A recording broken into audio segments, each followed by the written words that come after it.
السلام علیکم ورحمۃ اللہ وبرکاتہ۔ آپ تمام حضرات کی خدمت میں حضرت کا ایک چھوٹا سا کلپ لے کر حاضر ہوا ہوں۔ اللہ تعالیٰ تمام کو اس پر عمل کرنے کی توفیق عطا فرمائے، آمین۔ حضرت ابو ہریرہ اور حضرت عبداللہ ابن عمر رضی اللہ تعالی عنہما پہلی ذی الحجہ سے لے کر 10 ذی الحجہ تک مدینہ منورہ میں بازاروں میں نکل جاتے تھے، خریدنے کے لیے نہیں، کوئی چیز بیچنے کے لیے نہیں، بلکہ اللہ کی بڑائی کو بولتے تھے، کلمہ پڑھتے تھے، تسبیح، تحلیل، تحمید یہ پڑھتے تھے۔ ہمیں بھی اس کا اہتمام کرنا چاہیے۔ صرف اللہ کے ذکر کے لیے بازار میں جاؤ آپ۔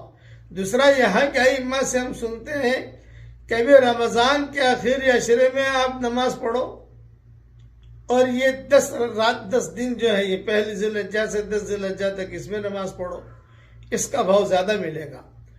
رمضان کے آخری عشرے میں 10,000 روپیہ خرچ کرو، خیر خیرات کرو، اور یہ پہلی ذی الحجہ سے لے کر 10 ذی الحجہ تک 10,000 روپیہ خیر خیرات کرو، اس کا ریٹ زیادہ ملے گا۔ یہاں خطبوں کے اندر تقریباً ہر امام یہ بات کرتا ہے۔ میں اس وقت مکہ مکرمہ میں ہوں، ہم سنتے رہتے ہیں خطبے، بہت اہتمام سے دلائل کے ساتھ کہتے ہیں وہ۔ اب ہمارے پاس دلائل کا تو وقت ہے نہیں، اس لیے خلاصہ کلام یہ ہے کہ اس وقت تک کی ہم قدر کریں۔ پڑھیے میرے ساتھ، سبحان اللہ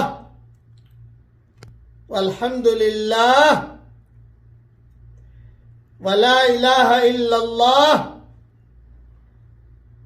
واللہ اکبر ولا حول ولا قوت الا باللہ العلی العظیم۔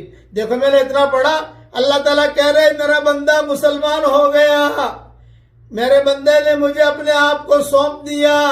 یہ ساری حدیثوں کے حوالے میں کئی مرتبہ بیان کر چکا ہوں۔ اس دھیان کے ساتھ، استحضار کے ساتھ پڑھیے، اللہ تعالی ہم سب سے راضی ہو جائے، آمین۔ آپ ہماری چینل نورانی باتیں کو سبسکرائب ضرور کریں، لائک کریں، کامنٹ کریں، شیئر کریں۔